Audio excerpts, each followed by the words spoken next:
short meditation, I think. No? You can begin by a short meditation before you start the session. In that we invoke Mother Sensual of Health and her presence to guide us in the work. And I do hope that that will ultimately materialize into a spiritual effort in the United States, where the spiritual life is a greater necessity and it's pressing itself more and more for taking shape in life. And so we will sit for 2 minutes meditation and then we'll begin our work about this session. To read the Isha Upanishad translated by Sri Aurobindo. But before I take the text and repeat the translation, I think it is better that I have some little preliminary of what an Upanishad is and particularly what this Isha Upanishad is. Upanishads, well, is a word which is composed of 3 letters, Up, Ni, Sad. To sit near and to acquire knowledge, it means. That is to say, it is knowledge acquired by personal contact, and it is not intellectual information or mere mental seeking, but a growing into a new consciousness by a process of inner self-culture.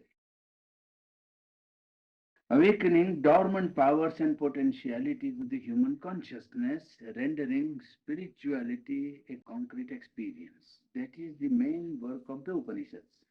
The Upanishads are products of, you can say, forest groves of human effort in India to acquire this knowledge.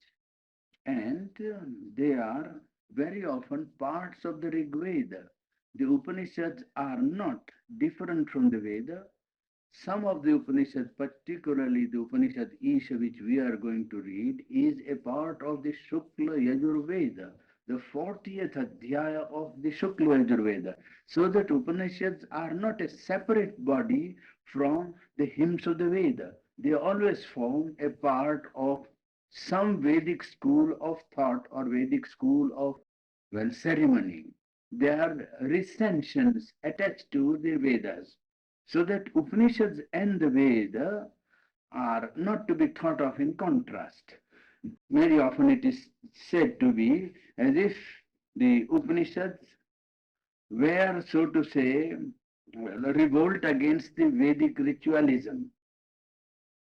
Now, really speaking, the Veda, the Upanishad, the Gita, and the 2 epics, the Pali literature of Buddhism, and the Puranas all make up one cultural movement which has spread throughout the history of Indian culture. The foundations of all this writing is spiritual and religious. The Veda stands out as a remarkable, sublime, and powerful poetic creation of humanity, with a speech that is lyrical by intensity and epic by its elevation. It is an utterance of great power, pure and bold and grand in outline, as Sri Aurobindo puts it. The hymn of creation of the Rig Veda shows that the Vedas are at the summit of even Upanishadic thought, if one can speak of thought of the Upanishads, because the Upanishads are not philosophical in the ordinary sense of the word. They are spiritual revelations. As Sri Aurobindo says, a unique product of the Indian mind. In the Upanishads, one can say that philosophy, religion, and poetry are blended into one. They are not intellectual products. They are not philosophical speculations. They are sources of all the schools of later philosophies in India. And it is these philosophical schools that work with their metaphysical analysis. The Upanishads, particularly this Isha Upanishad which we are going to read, they bring to our mind the problem of what is knowledge. To the modern mind, knowledge is a mental product of individual and collective effort. It is derived mainly by use of senses and reasoning power of man working upon the material. The Upanishads also accept this knowledge. They call it avidya, means not true knowledge but partial knowledge. Knowledge derived by direct process, either by an intuition, by inspiration, revelation, or by complete identity, well, that, according to the Upanishad, is true knowledge, vidya. This direct knowledge spoken of by the Upanishad and the Veda, it is spoken of as Kranta Darshan, supra-intellectual vision of the truth. It is not a mere idea of the truth, a speculation about the reality, and that this is not so is borne out by the unbroken line of witnesses during the whole course of Indian culture and its history. Ramakrishna Paramahamsa, Ramana Maharshi and Sri Aurobindo, to mention only a few well-known figures of the present, bear witness to the concreteness of the knowledge directly acquired by this process. So the Upanishads bring into prominence this one aspect. There are, yes, are these Upanishads revolts against the Veda? In fact, they are universal in their teaching. They are not a cult. They are the product of intuitive and revelatory mind, as I told you just now. They are packed with pregnant knowledge in their expression, and yet they have, in a sense, a lucid and luminous brevity in the words of Sri Aurobindo. They do not represent, as some students of Veda have suggested, any revolutionary departure from the Vedas. The collection of hymns expressing some of the deepest truths of symbolic language. Yes, the creation of the Upanishad ushers in a change in language and terminology, whereas the Vedic language is full of symbolic utterances and the Sanskrit of Veda is plastic. The Upanishads begin with a more formed language and introduce an intellectual terminology which gave rise to the systems of thought in India with their whole philosophical terminology. This change over from symbolic figure to easily grasped imaginative and intellectual term is illustrated so brilliantly by Sri Aurobindo, and he points it out in this Isha Upanishad which we are going to read. He says, in connection with the symbol of the sun, a notable and most significant verse in the 62nd hymn of the 5th mandal of the Rig Veda may be mentioned. It shows not only the profound mystic symbolism of the Vedic poets, but also how the writers of the Upanishads understood the Rig Veda and justified their belief in the inspired knowledge of their forerunners. The verse runs, Ritena Ritam Apihitam Dhruvam Vam. There is a truth covered by a truth, runs the Vedic passage, where they unyoked the horses of the sun. The 10 hundreds stood together. There was that one, Tat Ekam. I saw the greatest, or you may say, best and the most glorious of the embodied gods. Sri Aurobindo then proceeds, then mark how the seer of the Upanishad translates this thought, or you can say this mystic experience, into his own later style, keeping the central symbol of the sun intact but without any secrecy of the sense. Thus, the passage of the Isha Upanishad runs, the face of the truth is covered by a golden lid. O cushion that remove for the vision of the law of the truth. O fosterer, soul seer, O Yama, O son, O child of the Father of beings, marshal and gather together thy rays. I see the light, which is the fairest and the most auspicious form of thee. He who is this Purusha, he am I. Now this is the verse of the Upanishad which we will read presently.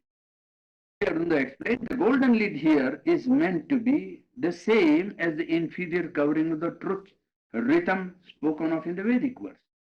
The best of the bodies of the gods is equivalent to the fairest form of the sun. Kalyanatamam tat te rupam. It is the supreme light which is other and greater than all the outer light. The great formula of the Upanishad, He am I, corresponds to that one, Tat Ekam of the Rigvedic verse. The standing together of the 10 hundreds, the rays of the sun, as the commentator Sayana says in his commentary, this standing together of the 10 hundreds rays of the sun is reproduced in the prayer to the sun in the Upanishad to marshal and mass his rays so that the supreme form may be seen. The sun in both the passages, as constantly in the Veda and frequently in the Upanishad, is the Godhead of the supreme truth and knowledge. And his rays are the light emanating from that supreme truth and knowledge.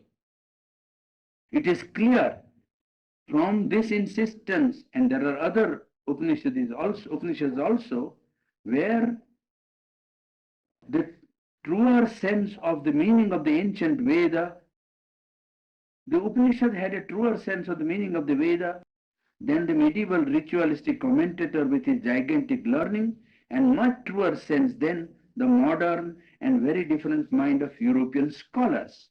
Now here you see the Upanishads and the Veda related to each other, and a connection of inner process of yoga is revealed in not only this passage but many other passages, because you find that there is hardly an Upanishad in which some hymn of the Rigveda is not reproduced in body. It may be that the Upanishad writer or Upanishad creator has a different interpretation of the symbol of the Vedic hymn, but that the Upanishad contain a substantial body of Vedic hymns in their very text shows that the Upanishadic seers knew very well the mystic process of realizing by direct contact the great truths of man's spirit. This is, I think, borne out by not only this one instance, but by a study which I myself have made, but which is not yet published in book form, containing passages in which the Upanishadic seers speak in the same terms about symbols as the Vedic seers. Now, Upanishads, in the Upanishads, you find the 13 Upanishads are regarded as the chief Upanishads. And the philosophy that is believed to be the philosophy of monism, of unity with the supreme, identity with the divine as the one subject matter of the Upanishad. And these Upanishads have endured through the ages, influenced world thought much more than is accepted or known by the world generally. They have penetrated the world thought in the subtle way and have influenced European, German, and modern world thought to a very great extent than is generally known. Now, we take up this Isha Upanishad. It is an Upanishad of reconciliation. It's an Upanishad of integration. It's an Upanishad which speaks of the fulfillment of man's life on earth in the divine. It speaks of, well, the absolute and the relative. It speaks of God and the world, or you can say the Lord and the universe. It speaks of the stable and the moving, and it confronts this in the relation, and it fixes the relation of these apparently contradictory, realities. It also poses spirit and nature, the individual and nature, the individual spirit, transcendent and universal. It takes up the problem of one and the many. It also emphasizes the transcendent, universal, and the individual, Brahman as the Lord, as the continent, as the indwelling spirit, which is the object of all knowledge. And its realization is the condition of perfection and way to attain immortality. This Purusha, the manifesting subjective element, is threefold: the Kshara, unmoving and immutable; Akshara, the unmoving and the immutable; the Kshara, the moving and mutable; and Para or Uttama as the supreme and the highest. It puts down the condition of self-realization, both simultaneously by vision of all as the Satchidananda, and all in the self and the self in all. Vision of the self in its becoming, and it does not accept only the vision as sufficient, but it insists on becoming inwardly what is seen in the vision. It therefore reconciles vidya and avidya, knowledge and ignorance, mortality and immortality, one and the many, birth and the non-birth, and it points out a perfect way which reconciles all these apparently contradictory, baffling principles baffling to the human mind. It justifies life, it justifies work and action, and it points out life as a manifestation of the Brahman, which arranging itself in seven principles of conscious being by which manifestation works out in the processes of involution and evolution. It also speaks of world after death. It implies three states of the soul in relation to this universe. A terrestrial life, when man is born in the body, goes through process of life and dies. Second, survival of the individual after death in other states of consciousness and other planes of being. And it speaks thirdly of the immortality of the self, which is, self which is not born or non-birth, and the possibility of enjoying the becoming or manifestation of the universe. It speaks also, this Upanishad which we are going to read, speaks of the sun and Agni. Sun, the divine power of supreme truth, which illuminate, with its illumination, lighting up the human consciousness and fulfilling man in knowledge. Agni, the power of divine will, the force of consciousness, raising and purifying and perfecting the human being by elevating him to the divine. It speaks of the higher world as we just saw, worlds even after death, but worlds realizable in actual life of man today by positing a higher world, an intermediate world, and the lower world. The lower creation in which we live today is a creation of matter, life, and mind, and there is a higher realizable potential world, realizable here on earth in human life, a world of truth consciousness in which the three infinite supernals of infinite being, infinite consciousness, and infinite delight dwell. These are the three supernals, and we speak of them as if they were separate. But it is really a triple entity, a unity in which infinity of being cannot be separated from infinity of consciousness, for there cannot be being without consciousness. Infinity of consciousness cannot be separated from infinity of being, because infinity of consciousness cannot be without infinity of being. And the two are a manifestation of the play of an infinite delight. Delight is the cause of the world manifested here. An intermediate world of truth consciousness intervenes as a connecting link between the three infinite worlds of the supreme divine consciousness and this world of play of light and darkness, play of life and its impulses and its movement, play of the inconscience of matter.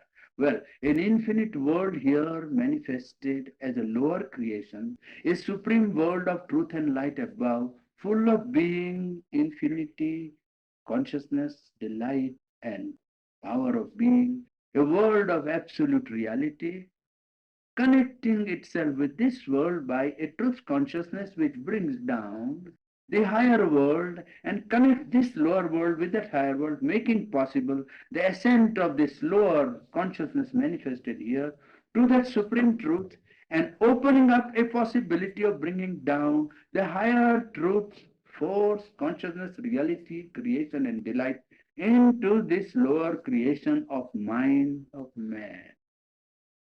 This the Upanishad, well, here that we are going to read, well, posits, and it puts it at the end of its recitation, this process by which the divine will is asked to lead the human soul to that supreme consummation of realizing the eternity and infinity and immortality which it is.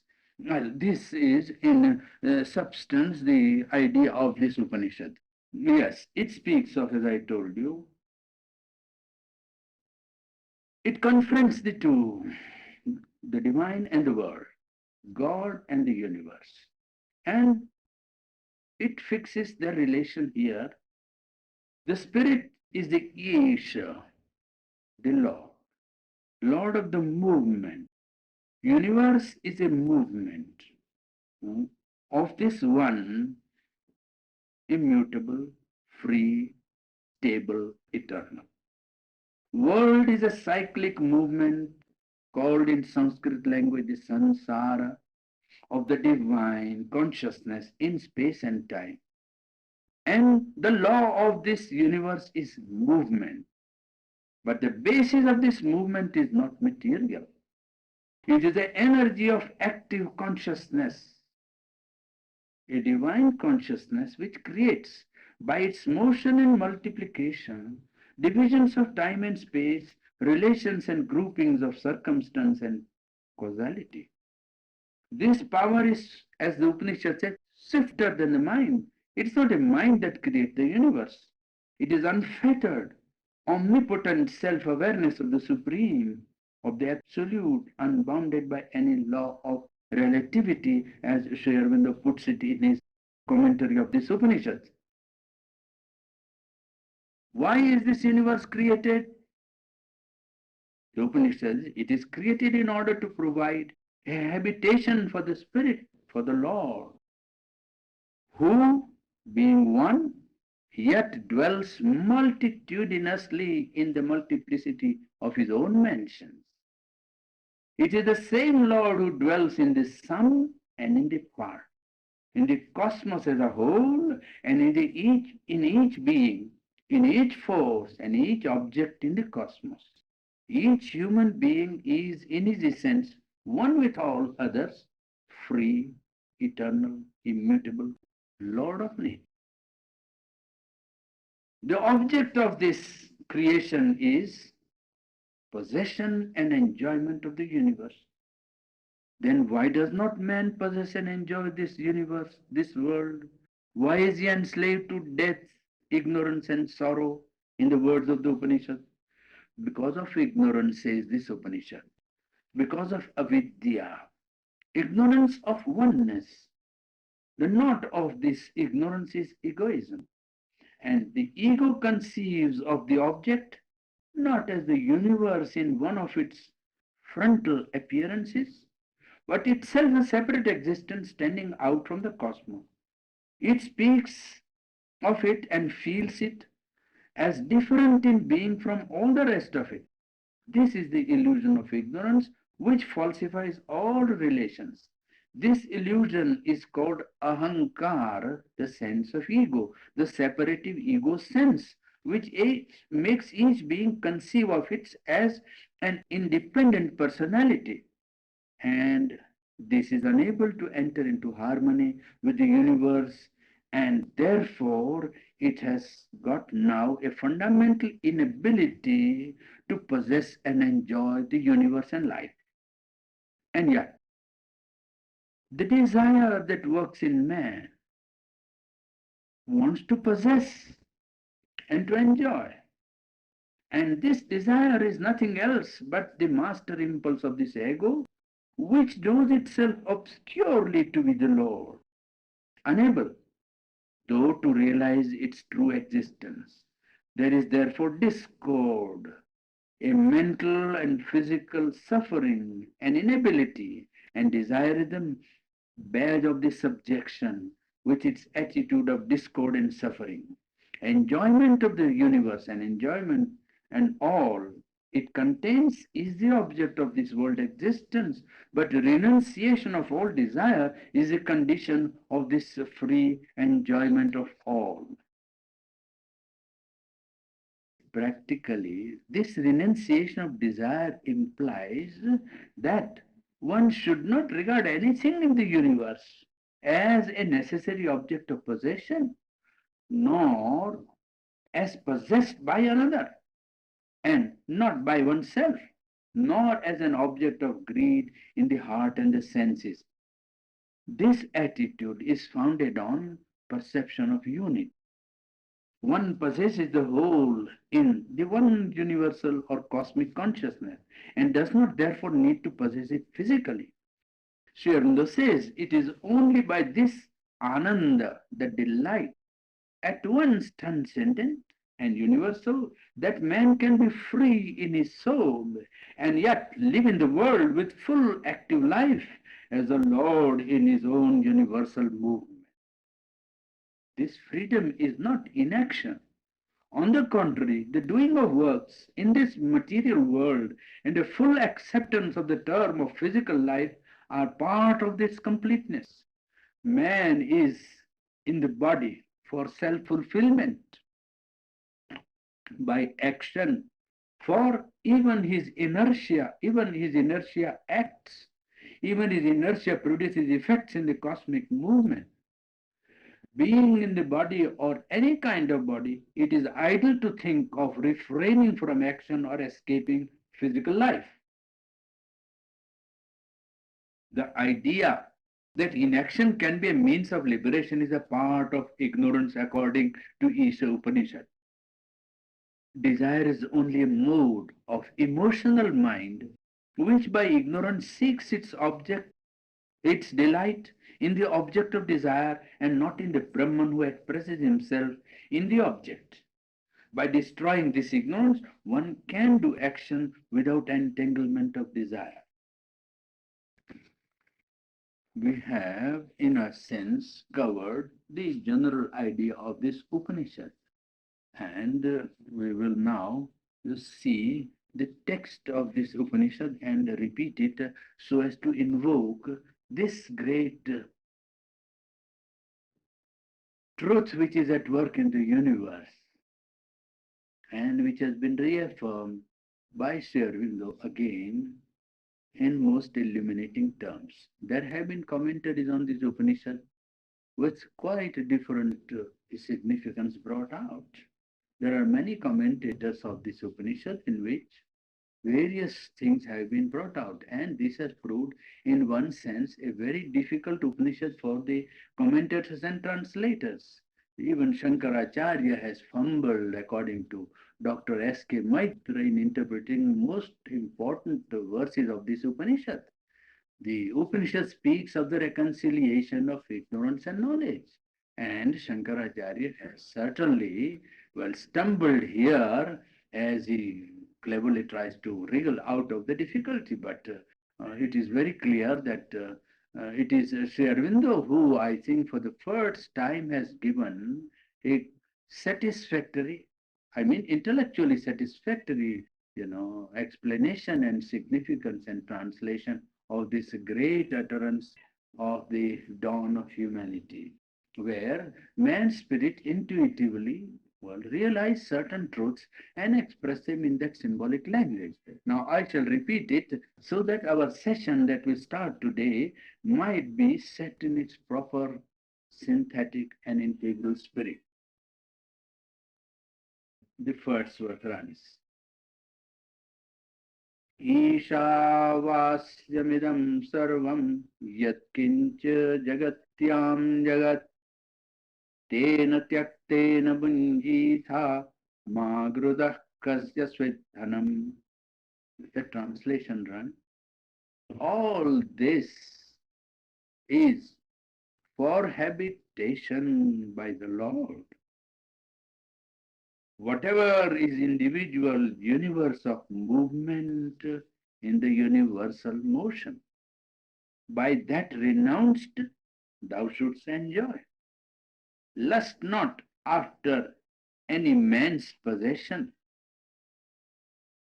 The second verse runs, कुर्वन्नेवेह कर्माणि जिजीविषेत् शतं शमाः एवं त्वयि नान्यथेतोऽस्ति न कर्म लिप्यते नरे. Translation reads, doing verily works in this world, one should wish to live 100 years. Thus it is in thee and not otherwise than this. Action cleaves not to a man. Third verse runs, Asuryanamate loka andhena tamasavruta tanste pretya vigachanti ye ke chatmahano janaha. Translation reads, sunless are those worlds and enveloped in blind gloom, whereto all they in their passing hence resolve, who are slayers of their soul. Fourth runs, अनेजदेकं मनसो जवीयो नैनद्देवा आप्नुवन् पूर्वमर्षत् तद्धावतो ज्ञानत्येति तिष्ठत्तस्मिन् अपो मातरिश्वा ददाति. One unmoving that is swifter than mine, that the gods reach not, for it progresses ever in front, that standing passes beyond others as they run. In that, the master of life establishes the water. Tadejati tannajati taddure tadvadantike tadantarasya sarvasya tadu sarvasyasya bahyataha. Translation says, that moves and that moves not. That is far and the same is near. That is within all this and that also is outside all this. Yastu sarvani bhutani atmanyevanupashyati sarvabhuteshu chatmanam tato no vijugupsate. Translations. But he who sees everywhere the self in all existences, and all existences in the self, he shrinks not thereafter from aught. The seventh runs, Yasmin sarvani bhutani atmaiva bhudvijanatah tatra ko moha kashoka ekatvam anupashyatah. Translation says, he in whom it is the self-being that has become all existences that are becomings, for he has the perfect knowledge. How shall he be deluded? Whence shall he have grief who sees everywhere oneness? The Saparyaga Shukram Akayam Avrunam Asnaviram Shuddham Apapaviddham Kavir Manishi Paribhu Swayambhu Yatha Tathyato Arthan Yadadhat Sashwati Vyasamabhyaha. It is he that has gone abroad, that which is bright, bodiless, without scar of imperfection, without sinews, pure, unpierced by evil. The seer, the thinker, the one who becomes everywhere, the self-existence and all objects perfectly according to their nature from years sempiternal. Ninth, Andhan tama pravishanti ye avidyam upasate tato bhuya ivate tamo yau vidyayam rata. Into blind darkness they enter who follow after the ignorance. They, as if into a greater darkness, who devote themselves to knowledge alone. Anyadevahur vidyaya, anyadev ahur avidyaya. Iti sushrumadhiranam yenastat vichachakshire. Other verily it is said, other is that which comes by the knowledge, other that which comes by the ignorance. This is the law we have heard from the wise who reveal that to our understanding. Vidyancha avidyancha yastad vedo bhayam saha avidyaya mrityum tirtva vidyaya mritamasnute. He who knows that as both in one, the knowledge and the ignorance, by the ignorance crosses beyond death, and by knowledge enjoys immortality. The 12th verse runs, Annantama pravishanti ye asambhutim upasate tato bhuya ivate tamo yau sambhutyam rataha. Into blind darkness they enter who follow after the non-birth. They, as if into a greater darkness, who devote themselves to birth alone. The 13th. Anya devahur sambhavat, anyad ahur asambhavat. Iti sushru madhiranam yenastat vichachakshire. Other verily it is said is that which comes by the birth, other that which comes by the non-birth. This is the lore we have received from the wise who reveal that to our understanding. Sambhutim cha vinashancha yastad veda ubhayam saha vinashena mrityum tirtva sambhutya amritamasnute. He who knows that as both in one, the birth and the dissolution of birth, by the dissolution crosses beyond death, and by birth enjoys immortality. Hiranmayena patrina satyasya pihitam mukham tattvam pushan apavrunu satya dharmaya drishtaye. The face of truth is covered by a brilliant golden lake. That do thou remove, O fosterer, for the law of the truth, for sight. Pushan ekarashe yama surya prajapatya vyuharasmin samuha tejo yatte rupam kalyanatamam tatte pashyami yosavaso purushas sohamasmi.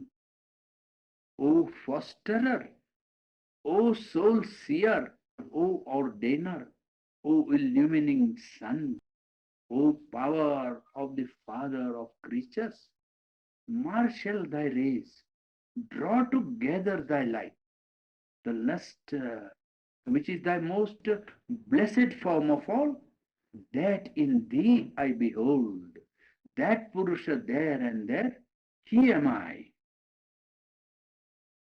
O Vayur Anilam Amrutam Athedam Basmantam Shariram Om Kruto Smara Krutam Smara Kruto Smara Krutam Smara. The breath of things is an immortal life, but of this body, ashes are the end. Om, O will, O fire, remember that which was done before. Remember. O will, remember that which was done. Remember. Agne Naya Supatha Raye Asman Vishwani Deva Vayunani Vidwan Yoyodyasma juhuranam eno bhuyishtan te nama uktim vidhema. O God Agni, O fire of divine will, knowing all things that are manifested, lead us by the good path to felicity. Remove from us the devious attraction of sin. To thee, complete a speech of submission we dispose. Suppose that is the end of the Upanishadic recitation.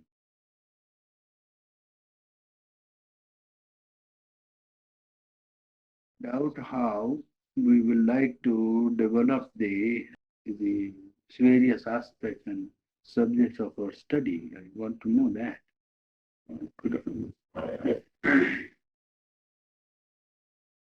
Whether we shall take up general aspect of human culture and the need of Sri Aurobindo synthesis as the first thing, or shall we take up life divine as our first subject for some of our talks in the morning?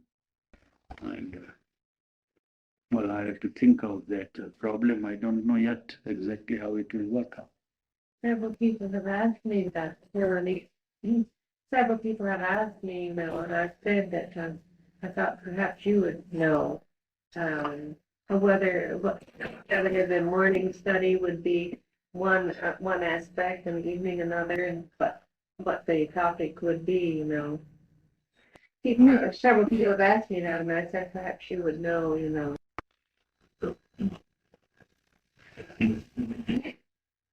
I have told different ones who talked to me that I felt that if they could attend morning and evening for 1 week, they would probably get the most out of it, because you had said that you intended to cover in 1 week 3 different aspects of Aurobindo's teaching, but then many people won't be able to come both morning and evening.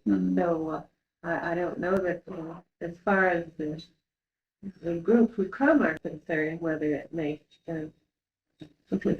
how much difference it can make. And one way is to take up one aspect and go through completely, so to say, for one time like that. Another is to vary, and that's one way of looking at it. Mm-hmm. You plan to take up the synthesis of yoga and life divine? Yes. That's what I'm just thinking how to proceed about it, because they are all very voluminous writings, and I want to see in how to cover it in a short span. Yes. Been on the talk a long time. Nick, why did you ask them to call back? Tell them we're having a class.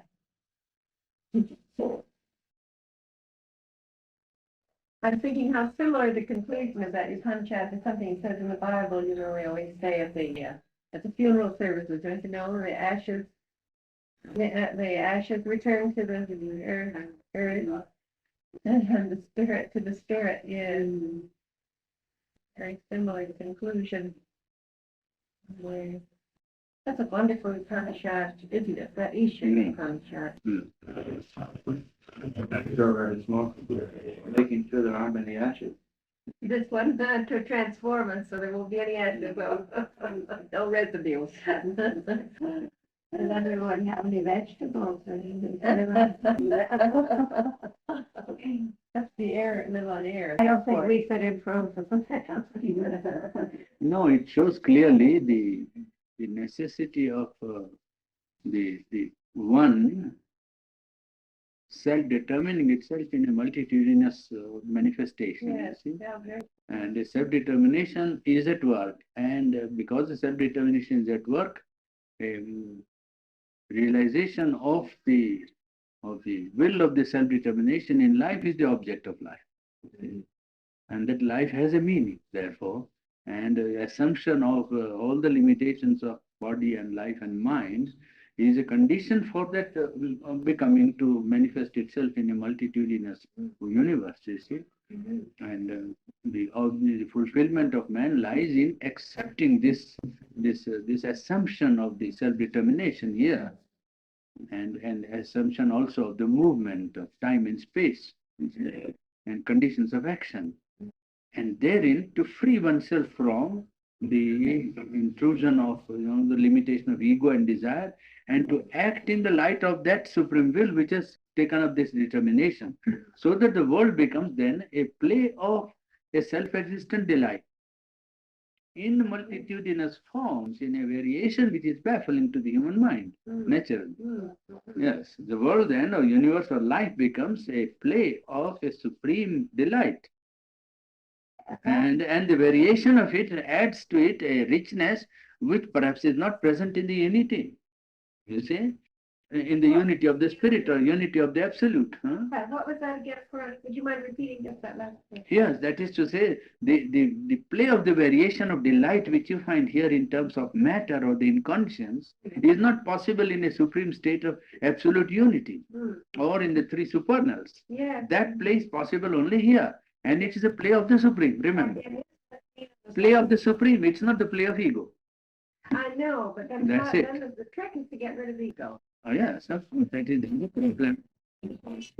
Suffering, is that what spurs one on? Huh? The pain and the suffering, which Yes. seems to be real. Yes, It spurs one on, it's a goal to go beyond it. yes, it is. It is only a goad provided for man to evolve. That's all. Ignorance itself is a temporary condition imposed so that man would realize the pressure of overcoming the limitations of his ego and desire. Yes. Ignorance is not a permanent condition of the cosmos. Yeah. That is the great truth which Sri Aurobindo has come to give. That ignorance is not a perpetual condition of cosmic manifestation. That it is not an eternal element of the cosmos or creation. That it's a temporary stage imposed on the spirit of evolving spirit of man, so that man may be able to go beyond by the very pressure of his ignorance, pain, and suffering. He will be goaded to seek the resolution and the freedom and liberation from these limiting conditions. And then he will find that he is not an ego. He is a self. And that self is triple in its status, so to say, triple in action, not threefold in the sense of being three, but one reality standing at three positions in the individual, in the universe, and in the transcendent. The transcendent taking up the universal and the individual as term of its manifestation, using this individual and the cosmos or universal as its habitation, as the Upanishad says, Vasyam, the field for its expression or manifestation, taking up the cosmos and the universe as the term of his manifestation. So the play here in the individual and the cosmic will be the play of that self-existent transcendent delight, with a multiplication and a variation which is not possible there, because there the term of manifestation do not obtain. In the unity, if you go back on the indivisible reality which is the universe and the divine, it is indivisible. You can't divide the universe and the divine. You see, if you walk back to that other end of this indivisible reality, you find that there the terms which obtain here for its fulfillment are not there. And the problem is put here, at the other end of this constantly moving, indivisible, reality. It is constantly moving in time and space and constantly revealing that which is the substance of the absolute here. It is like that, moving out all the time. So that here what happens, it cannot be present there for so far as man is concerned, so far as earth is concerned, so far as matter is concerned. It cannot be present there. And that it is here is for, for the play of that which is there, so to say. And when the here and now realizes that which is there and eternal, well, then the play here becomes the play of the eternal and the play of the absolute, play of the divine. That was my question, as you said, answers it. Then the play here becomes the play not of the human ego, either individual or collective, conflicting and having all disharmony and discord and pain and suffering, but a manifestation of that determination which is from the absolute, from the infinite, from the eternal, and a play of the eternal in times where every moment of time will be an expression of eternity. It is something unimaginable by mind, absolutely unimaginable. That's why people in the present time cannot understand Sri Aurobindo. You see, it is a resolution of the problem of man in terms of his essential divinity. Yeah. It is a resolution of the problem, all the problems of man's life in terms of his realizing, concretizing or manifesting, materializing his essential divinity. The moment he does that, well, life will become a harmonious expression of the supreme truth in time and space, from eternity beyond time and space. Well, do you think that mankind will ever Well, it has to. the whole? Yes, of course, it has to. Oh, yes, it must. If you believe in a supreme and an absolute divine acting, Because then what will happen, and then what will happen? No more manifestation. then a constant progress from truth to a greater truth. From Vijnana or supreme truth consciousness to the delight Ananda consciousness. Yes, but when the delight consciousness is reached by all of humanity. Yes, What? then a further rung of the divine will manifest Oh. because absolute is free from all limitations of time and space. So it will never come to a stop. A constant progression from truth to greater truth, light to greater light. Now is the critical and crucial point of human development or human evolution, where man has to go from a partial play of light and darkness into a play of light, from ignorance into knowledge, from avidya into vidya, from ego consciousness into divine consciousness. Once that is done, the progression will be from light to greater light. You see, it is an eternal progression that is at work. Well, you mean we're suffering birth pangs right now, this is a crisis. Yes. Right. Yes, yes. A human being is now faced by mind coming into manifestation. The whole evolutionary process has evoked a crisis. And the acute point of the crisis is now. Because mental consciousness has become universalized, generalized, is now a common, factor of the whole human race today. Mind is a instrument much more developed now than at any time of human history. I mean, mind as a medium for controlling matter and life. Mind never did all that which it is able to do now. And mind had not those powers of communication and power of, generalizing its powers as it has acquired now. So that in human history, the growth of the coming in of mind was itself a crisis. But then the acute point of the crisis is now, where the mind has acquired so much power over matter and life that unless man makes a conscious effort to evoke that which he really is, well, he is going in for a greater and greater crisis, more and more conflicts. For more and more conflict. He cannot avoid. He must solve this problem. That is just now the Individual life is the same, of course. yes, Individual same. and in the whole. It is the same problem. Man is compelled now to seek a solution of this problem because he has evoked a crisis by intensifying his intellectuality, his mentality and mental powers which now govern matter, powers which now govern life. Mental power now governs matter and life to such an extent that it never did before. And that has brought all the acute limitations of human intellectuality or mentality into prominence. What mind is capable of, man has known. And now mind finds what it is incapable of.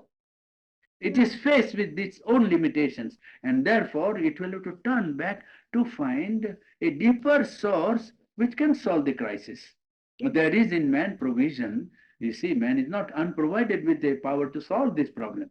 The divine essential element is present in him behind this play of his mind and life and body. Well, that if he evokes, then he will be able to resolve the crisis and solve the problem and take full advantage of this mental progress, intellectual progress which he has attained, even in the fulfillment of his very spiritual being. In the fulfillment of the spirit, all that man has done up till now, his scientific progress, his collective life and its organization, social organization, democracy, freedom of mind, all that he can utilize in manifesting the divinity that is in him. All that will be of great help to him. It is a hindrance because he has, not evoked the divinity that is in him. He has been living in either mainly in his vital ego. He has been mainly satisfying his vital self, the pranic being, the desire soul in the individual and in the collective life. the pranamaya purusha of the collective being, the national egoism and national ambition, the power of, collective interest, putting before everything else the outer aspect of his attainments. I mean, money and economy and military force and intellectuality and scientific progress. That's all. So that is the need now. So that is true, that should really liberate, to help to liberate. It should, but you see, if you stick to it and say there can be anything greater, and that is the whole difficulty of the present mental, intellectual leadership. The whole, Is it inevitable that we take this step now, or is it possible that we may not be equal to it? well, if some will have to take, it is only few that always take the step in a critical situation. Any new element when it comes is not followed by the mass. It is not the power of the many or the majority to accept a new truth. It is always the few that begin. Even intellectual freedom was begun by the few. Democracy was begun by the few. All that you now think as a very great thing, well, always begun by the few. So this great truth also will be first accepted and understood by the few. But one day it has to go on spreading. It is bound to come to all. Well, it is bound one day to come to all. How it will come? Well, we must leave it to that, because that knows more how it will go to everyone, isn't it? Now, the whole process is to see that everybody goes to it, makes a dynamic effort towards it, not merely intellectual study or affirmation or the analysis of it, but a movement of self-culture in which the deepest divinity in man is evoked into action. That is the greatest need of the present times, all over the world. That if some people sit down and do, well, will go more towards solving the problem than all the paraphernalia of, outer organization which only multiplies problems rather than solves, you see. It only tends to multiplication of problems. Mind tackling more and more complicates matters. That's all. It doesn't simplify at all. I would like to discuss something that occurred to me. I don't want to skip up the time. It just comes to mind. I'd like to say that I think with respect to risks that may or may not have significant effect to my life and the dream of what you I don't want that sections to take up the time of others.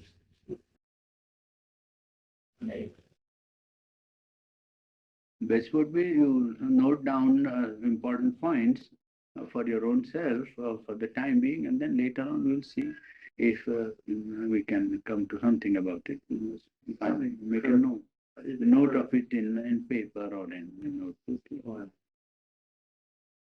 That would clarify and make you precipitate the whole thing in a clear form. It's a no. You think of that. Maybe it would come out in the course of the day. It would be answered. Something very, it would be very interesting, but I wouldn't want to take up the time now, just to search his quite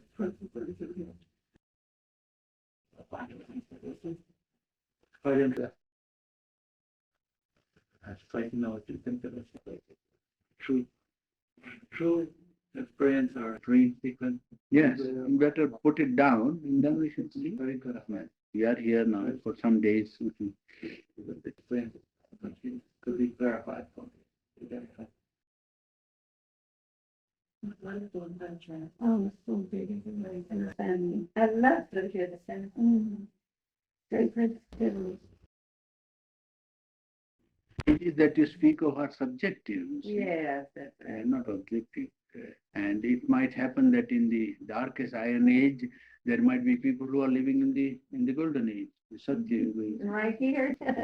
Yes, quite possible, quite.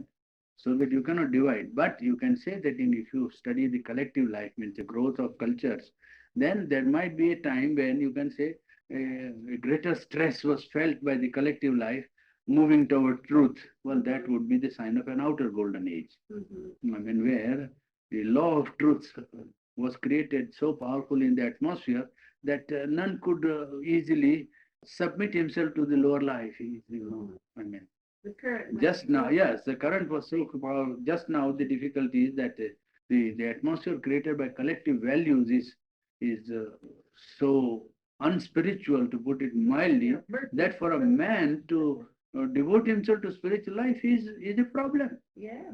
When I told that at Los Angeles, that letter written by Mrs. Lansbury is from that group. Yeah. They were very much surprised. They never thought of the problem in the way in which I showed them. Yeah. That look here, you create a culture here, and that culture does not allow a man a chance Oh, that's to sit down.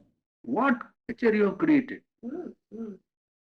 A man who wants to devote himself to ethics or to aesthetics or to spirituality has no chance. And what have you? You have plenty. What does plenty mean if you tie him down to his plenty? That's right. You make a slave out of him. That is to get up in the morning, go somewhere, earn his bread, take his clothes, and have a room, and that is the most marvelous thing you have done. What marvelous thing? It's nothing marvelous. That this progress in material advance and ease in life and removal of labor and hard work should free him. Should free him to devote himself, if he wants, to some pursuit of life. And I said, somebody of you will have to get up and resist and put this thing in its proper place, this scientific advance in economy, proper place. It is not to be rejected because we don't believe in renunciation of life and poverty and ignorance as if there were ideal conditions. We don't believe that. But we also don't believe that this is the be-all of human existence. This is ridiculous to create a culture in which nobody can have time. What nonsense. Do you think it's necessary for an individual to go through that experience of wanting, desiring things? Well, it depends, I If he suppose, on does, his but present if you create collectively an atmosphere in which that is the whole thing of human existence, it is ridiculous. It is want of culture, really speaking. It is Philistinism. Yeah. It is utilitarianism. It is reducing man to the level of the animal, that's all. It would be reducing man to the level of the animal and say eating, drinking and making yourself very happy is most marvelous. I saw those fellows standing in, San Francisco at the top of the hotel, that you go up in that, yes, you go up there and everybody goes, what a marvelous thing. Yes. What a marvelous thing. What marvelous thing. There's nothing marvelous about it. You as a spirit are far greater than all these San Franciscos put together. Thousands of San Francisco, nothing. You created that, and why are you overcome by that? Oh, what wonderful thing. You can break it tomorrow. That's your power. Now you have a divinity within you and you say, how can I do something good with this? Not, oh, it is finished. Oh, wonderful. What wonderful? It's nothing wonderful. Everybody is there is a slave and is to run about, and you create a collective, a structure in which everybody is pressed. What is this? There's no freedom. I mean, freedom to devote himself, to fulfill himself, to become himself, to grow to the fullest height of which he is capable. You say, but we provided him what he wants. Yes. Then you must liberate him. Also, not only provide him with what he wants, but liberate him also to grow to his fullest stature, to make him free to become an individual, to seek the end of why he is. This if you can't do, well, it is all right. And this self-satisfaction is something wrong. This satisfaction that, oh yes, we are quite all right. Those fellows are poor. Those fellows are ignorant. Yes, but they have leisure. I told in England. I said, look, I come from poor country that has no money, no industry, no science, no military force, no money. Yes, that is true. And we are not wonderful in the sense that we all know everything. No. We are also ignorant and struck by inertia and tamas and darkness and all sorts of, ignorances of human life. But one thing which we have is leisure. And we know that to retain that leisure is something very precious. Never to let go your right over time. Where is that country? India. Oh, of course. I thought maybe it was one town in India. There I said, we have leisure, you have none. And that's a great treasure we have. It's not money, but it's 1,000 times more than money. You can't buy it with money. You can't buy it with money. I said, look, I come here to your country in England, and if 12, 50, 40 persons want to meet me because they are inclined to know, understand, exchange ideas, to meet and to be happy in meeting and understanding things, they have to plan 2 months, 1 month and a half in advance. In India, if a man is interested, sit down and says, all right, here, right now. No care for anything. Hang, everything goes behind. This is the most important thing, and we talk. That's all. And here you create a structure of cultural life and values in which the poor fellow cannot be free. What is this? But there, There is something has to be done to does meet it look, this. does it seem as though the world were coming to the Western idea? The whole world, it is a steamroller. Yeah. And that is why I say that somebody has to get up and raise a standard revolt. Unless and until that is done, the thing will not be set right. And best is that some Westerner does it. Because an Eastern doing it will be only as if he is opposing for the sake of opposition, which is not true. We can't raise the standard because we are poor. You see, Yes. I would wish somebody from the West, from England, Europe, or America, to rise and stand and say this is wrong, and we will set it right. Then it will be set right. It is already a. It will be set right. I know, because the power is there. The younger generation is there, and spirits will be there who have the guts. Yeah. Well, the only point is that this atmosphere must not crush them and steamroller them. You see, this is a steamrollering atmosphere. Nobody can escape it. It is to me, it's a miracle how Shirundan mother escaped. And now we happen to come to know them. Otherwise, it is terrific. How living in England for 14 years he escaped it. Look at that. And how mother born in Paris escaped it. That is terrible and tremendous. Ronnie, there are many people who are restless under this condition. And there are people who are even, thinking deeply about it. I know. That's why I take trouble at 70 to come down here. Yes, there's a book called The Human Condition. And Tommy Tompkins said, Quran must read this book. I have it, it's by Crutch. And he says that we are caught. We are caught. And first he said that we wanted to produce so much. Then we had the problem of having to consume so much because we had produced so much. And I've only read about 3 chapters in this book and the end of it. But he is very clearly aware of our predicament. That we are caught, as you're saying. I think lots of people, Many people are aware of this. Yes. And many people are restless. That is a sign that the mind is awake. That's what Sharma's prognosis is correct. That Yes. now mind is in a condition to make a departure beyond and to seek something behind or profound depth of the human consciousness and bring out the potentiality that is there. Yes. This is the time. Good. I think at the same time, we've got to get a balance. Now, India can't just sit down. India has got to come up, and Yes. we have got to come down. There's got to be a balance Of the material. of the material. Of the material and the spirit. That's what I think. Active and not active. And the danger today is that this is a steamroller that crushes every country and every culture we have before. And everybody wearing Western dress. I mean, I wonder at it. The Japanese. Yes. Why do they wear Western dress? Well, That's that what they is do with technology, and I mean, it's more convenient. Mass production. Mass production is the age of mass production. Yes, but they must have expected it because it was more practical. no, because they themselves westernized when the Western nations attacked their culture, early in the last century, in the 1860s and 70s. Japan was isolated, and Japan never wanted any foreigners. They came and there were riots and killing, and they didn't want, and they shut all the ports to foreign trade. As a result, that 5 powers, America, England, France, Portugal, and one more, I think, they combined and carried a flotilla of ships and bombarded Japanese ports. Then the Japanese were forced to open 5 ports for trade outside. Then they decided, all right, now we were westernized. So they set about a commission which went over the whole world, studied the constitutions and political constitutions and military systems, and adopted certain things in their own way. And after that, there is a complete going over to the Western side, to such an extent that they become warmongers like the Germans. You see, to that extent they forgot their own culture. 2000 years of slow growth had given them a fine culture, really a culture that is founded in aesthetics, an aesthetic culture in which you train yourself to a delicacy of perception of nature, delicacy in dealing with objects of life.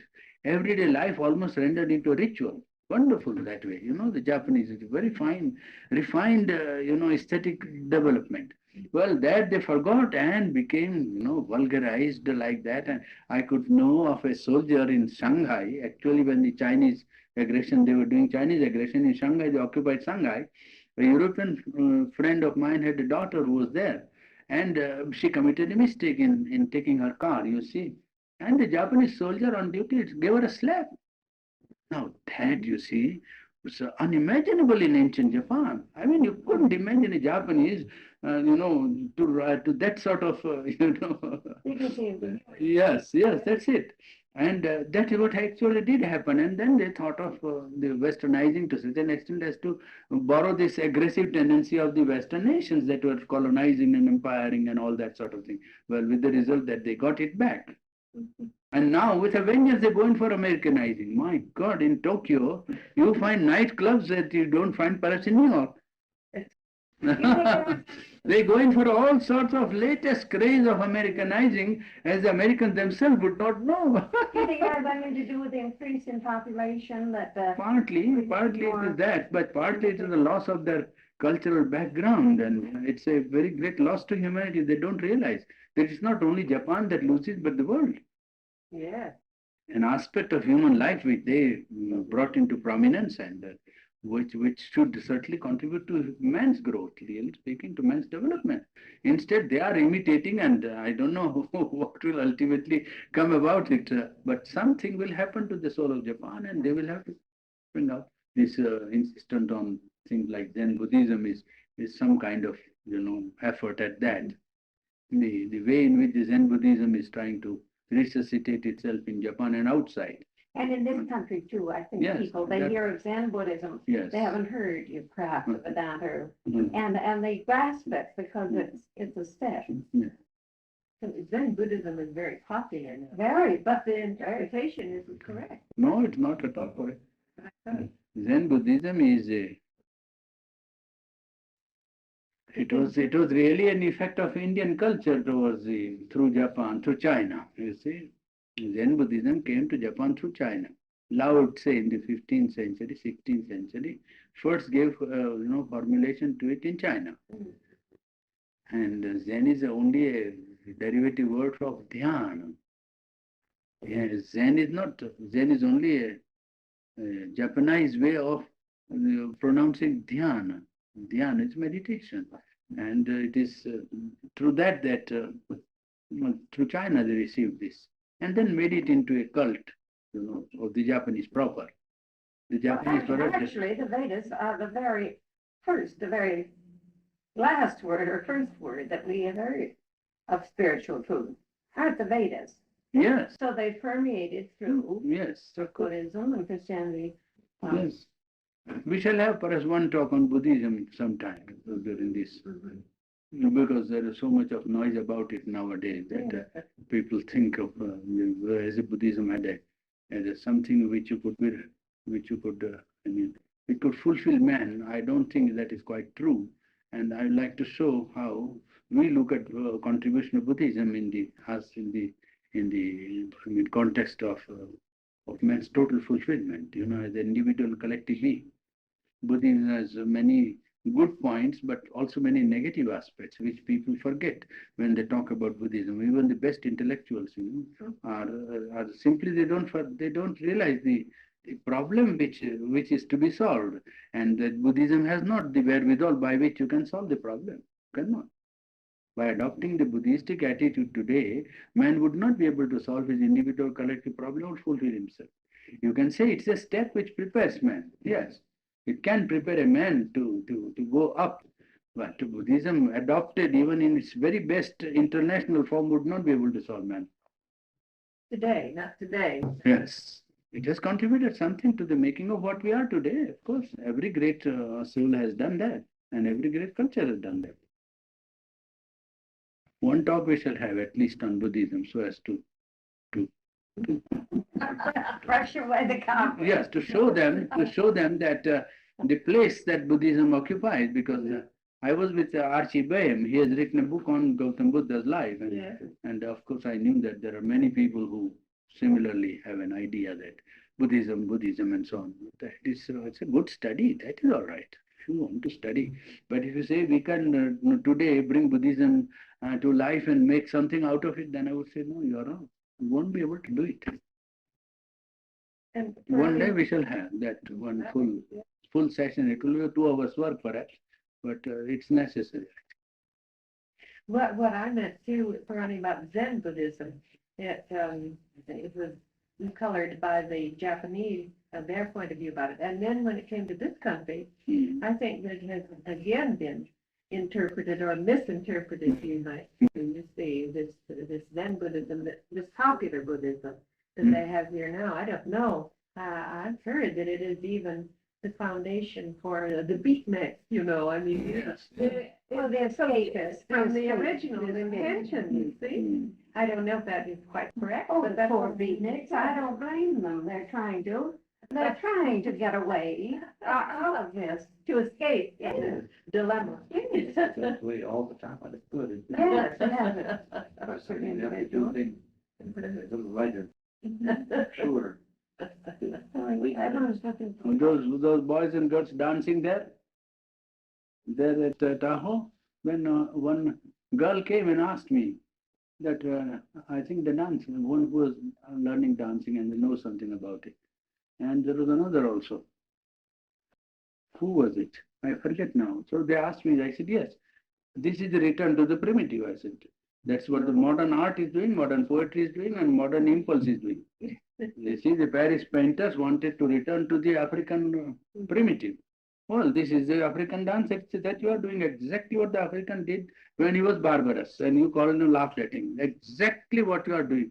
I challenge you, you go to Africa, I have seen the dances, I know.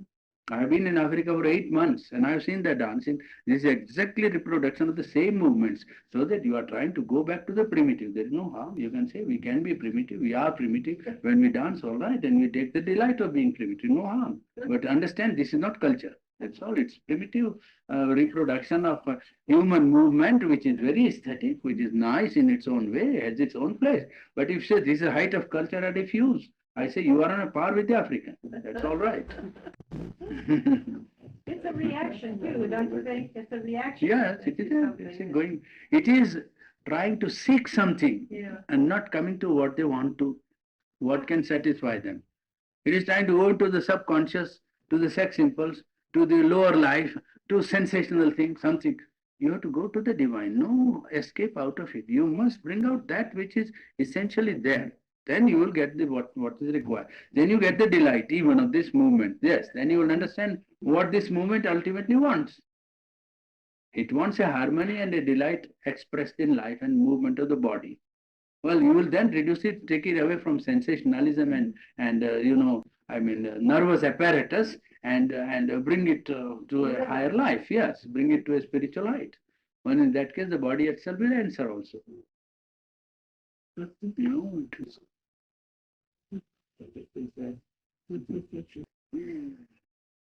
Which is good.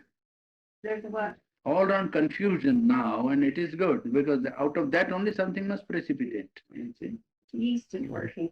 2 world wars have brought about that, and it is essential that they were so stayed and blinded by their dominance over Europe, over the world, that they thought this was the height of culture. Now nothing more is to be done. When the 2 crises came, now everything is, topsy-turvy. And then now only 2 things, scientific progress and material advance in economics, that is to which they have to hold in order to maintain, the going. And one power is that Europe has got a drive. European culture has a drive in it. So probably they might come out of it. But to come out of it with a progress to humanity means hard work. It means evoking the potential spirit of man, and not merely applying the scientific progress to detail and saying one day we will solve, one day we will never solve. Never solve. And also with the pressure of having to earn a living, the pressure of the modern age to try to get out of this trap, with all that. Quite a challenge. Well, wanting more and more artificial things. Really. So, it creates the market. complicated subject for We shall deal here once, 2 or 3 lectures perhaps. The general aspect and with reference to Sherundo's contribution. And it will come up. It will be 2 or 3 at least. 2 to 3, perhaps 2 or 3. The evolution of culture of man.